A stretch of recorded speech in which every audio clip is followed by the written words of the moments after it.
Assalamualaikum warahmatullahi wabarakatuh. Perkenalkan, nama saya Zaki Arya Pratama, kelas PSDB. Di sini saya akan menjelaskan tugas akhir judul 5 saya, eh, implementasi pengelolaan jadwal kelas mata kuliah. Nah, di pengelolaan jadwal kelas mata kuliah ini saya menggunakan binary search tree yang lanjutan. Kenapa? Karena di implementasi saya ini sangat membutuhkan yang namanya successor dan predecessor. Kenapa?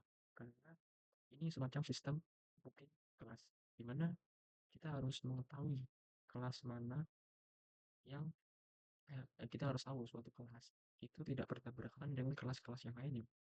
Di sini sistem saya ini mengatasi masalah tersebut. Kita bisa mengetahui kelas sebelumnya itu apa dan kelas seterusnya itu apa, dan kita tidak bisa menentukan kelas yang sudah bertabrakan. Jadi itu adalah implementasi dari tugas akhir di kelas saya. Di sini langsung saja untuk penjelasan shortcutnya. Di sini seperti biasa untuk menginisialisasi node kelasnya, menginisialisasi node yaitu kelas itu sendiri. Nah, di kelas ini ada jam mulainya dan ada jam selesai dan nama kelasnya atau nama mata kuliahnya. Dan di sini kita masukkan ke dalam objek, dijadikan suatu atribut objek mulai, selesai, dan kelas. Nah, di sini ada cabang kiri dan cabang kanan itu masih kosong. Terus ini ada kelas yang di dalamnya adalah logika dari binary search tree untuk seperti menambahkan, menghapus, mengecek, dan seterusnya dan lain-lain. Nah, di sini eh, mendefinisikan rootnya, root utamanya atau akar utamanya. Jadi di sini masih non, masih kosong. Kemudian di sini ada yang pertama ada fungsi insert node. Nah, fungsi insert node ini menerima rootnya, akar utamanya, kemudian mulai. Nah, mulai ini adalah seperti key-nya, key targetnya. Nah, di sini ada mulai, jam selesai, terus kelasnya. Di sini ada beberapa condition seperti biasa, mengecek apakah root kosong. Jika kosong, maka tambahkan memanggil not kelas, memanggil kelas not yang di sini untuk diisi. Dan jika sudah ada, tadinya ada percabangan lagi. Nah, percabangannya itu ketika key targetnya atau jam mulainya itu lebih kecil daripada rootnya atau akar utamanya, akar utamanya, jam kelas utamanya. Nah, kalau lebih kecil, maka kita telusuri. Ya, kita tambahkan di cabang kiri. Gitu. Sama seperti yang cabang kiri. Nah, di cabang kanan juga, jika mulainya lebih besar daripada akar utamanya, maka kita tambahkan di cabang kanan. Kemudian kita kembalikan lagi rootnya. Terus ini ada fungsi untuk menghapus node-nya. Nah, untuk menghapus node-nya ini hanya menerima parameter dari key-nya, key targetnya. Seperti biasa, mengecek apakah root-nya ini kosong. Jika kosong, maka return root dan false. Nah, di sini ada variabel val. Ini untuk memberitahu kepada kita bahwa uh, yang node yang di-delete ini sebenarnya ada atau tidak ada. Ini kita memakai on. Nah, di sini pertama false dulu, kita inisiasi on false. Nah, di sini ada kondisi yang seperti yang insert, jika mulai yang lebih kecil daripada akar utamanya, maka kita telusuri di cabang kiri. Kita cari node yang mana yang akan di-delete, yang akan dihapus. Sama seperti cabang kanan juga. Ini selain dari dua kondisi ini, artinya eh,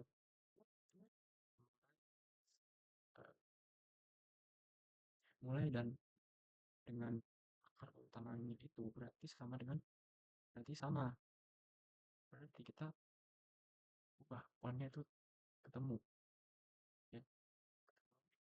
Berarti di sini ada percabangan lagi, ada percabangan di mana apakah eh, rootnya ini tidak memiliki dua anak, maksudnya tidak memiliki anak yang cabang kiri atau cabang kanan. Nah, jika tidak, maka return tidak ada yang bisa dihapus.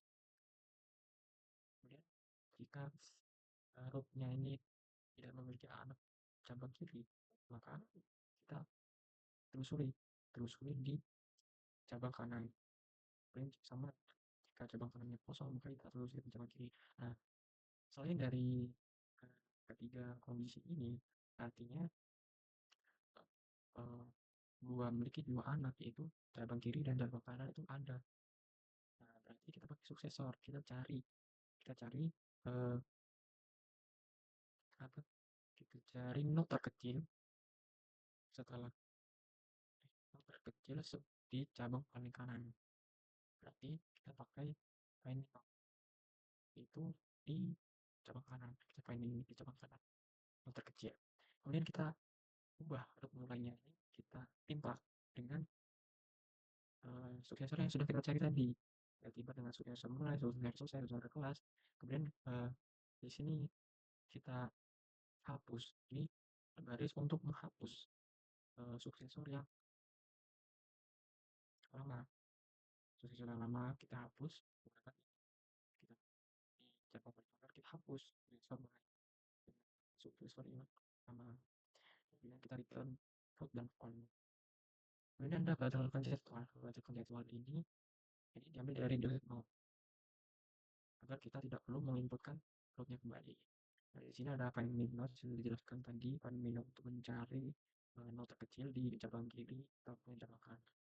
Kemudian ada find successor. Karena find successor ini mencari node terkecil di cabang kanan. Caranya adalah menggunakan variable node, kemudian pada looping. Jika karirnya itu tidak ada, tidak kosong, maka kita terbang lagi. Apakah waktu mulai ini kurang dari kurang mulai? Dan jika waktu mulainya ini kurang dari root awalnya, itu root utamanya, maka ketemu dong. Berarti suksesornya itu current itu sendiri, dan currentnya itu kita cari di current. Kita cari lagi di current lagi suksesor untuk sementara. Tapi kita ubah currentnya jadi current. Kita cari di cabang kiri. Dan jika selain itu berarti lebih besar sama dengan current. Berarti kita cari di cabang kanan. Itu kita itu suksesornya ada. Kalau di sukses juga sama, bedanya sama aja. Kemudian untuk cek dan nama jadwal ini kita sering menggunakan predictor dan successor. Dan di sini kita cek dulu, baru tambah jadwal. Kita cek dulu apakah kita bisa sih variable predictor jika predictor ini tidak kosong, artinya predictor itu ada, cabang kiri itu ada. Jangan ini kita mengulang kondisi lagi. Jadi sektor selesai itu lebih dari mulai. Jika lebih dari jam lebih dari mulai, maka gagal. Tabrakan dengan bagi sektor kelas ini. Ini kan selesai ini adalah jam selesai di semua kelas. Nah, jika lebih besar daripada mulai ini, yang kita tambahkan ini, maka gagal tabrakan. Dan sama seperti di suksesor juga. Jika selesai yang ini besar dari semua jam mulai di kelas, semua jam mulai di semua kelas, maka gagal dia tabrakan dengan semua kelas. Salah satu kelas yang ditabrakan. Jadi jika selain itu, maka berarti aman. Saat node-nya maka langsung di insert node. Insert node, terus kita parameter mulai selesai dengan kelas, dan keterangannya berhasil. Return true. Kemudian ada cetak jadwal. Cetak jadwal ini kita mencetak sebuah kelas ya, sebuah jadwalnya. Dan di sini cetak jadwal di cabang kiri dan cetak jadwal di cabang kanan. Ini adalah untuk mencetak nanti ditampilkan semua ini. Ini ada root mulai, ini adalah format agar jamnya sama dengan paham jamnya. Dan selanjutnya kita tampilkan semua. Dan kita ada tampilkan semua untuk menampilkan semua kelas-kelas. Sekarang di sini langsung kita fungsi mainnya kita definisikan dulu kalendernya bst, terus pilih pilihnya misalnya kita biasa kita inputannya Terus jika pilih satu, maka kita panggil dan kita panggil cek dan tambah jadwal. Kemudian jika pilihnya dua, maka kita panggil bacakan jadwalnya. Nah, jika pilih tiga, kita panggil fungsi tampilkan semua. Jika kita pilih empat, kita panggil find predecessor, find successor. Nah, si pengecekannya baru kita print. Kemudian di sini ada berakhir, jadi program selesai sampai jumpa. Nah, kita langsung ke outputnya saja, outputnya. Nah, sini sudah ada biar tidak memakan waktu. Sini jika user memilih satu, terus nanti ada akan interface seperti ini dengan format. Terus ada inputan waktu mulai 9.00, 10.30, masalah untuk lainnya apa, jadwal matrix. Nah, berhasil. Ini juga berhasil. Oh, di sini. Nah, ini adalah untuk perintah menampilkan seluruh jadwal. Nah, di sini kita cek untuk yang bertabrak-tabrakan. Kita pilih satu, biasa input jam 11, terus mata kuliahnya PKN, nah, tabrakan dengan aljabar matrix. Karena aljabar matrix ini berakhir di jam 10.30. Tabrakan dong bisa. Nah, lanjut. Kita pilih satu, terus 11.30, gambar Islam. Nah, dia bertabrakan dengan kuliah HPL karena FPL ini dimulai jam 13.30, sedangkan gambar Islam ini selesainya baru baru selesai di jam 13.30, maka ini tidak bisa diinputkan gitu. Dan lanjut untuk pilih 4 itu cek kelas terdekat. Kita menggunakan predictor sebagai contoh. Nah, kita kita hanya menentukan waktu awal, waktu mulainya 11.30. Nah, kita cek ternyata kelas sebelumnya tuh ada, selesainya di 11.30 masih aman.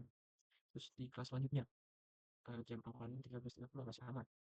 Berarti kita tadi jam 11.30 ini sudah kosong, kosong ya, jam kosong. Nah, kita bisa menginputkan di antara 11.30 sampai 13.00. Nah, kemudian jika kita mau delete, kita hanya menginputkan waktunya saja. Jika kita menginputkan waktu yang sama, yang tadi jam 8.00 itu adalah jam kosong, bukan jam kelas, maka akan jadwal tidak ditemukan. Nah, jika sesuai dengan kelas, yaitu 11.00 ini adalah waktu kelas.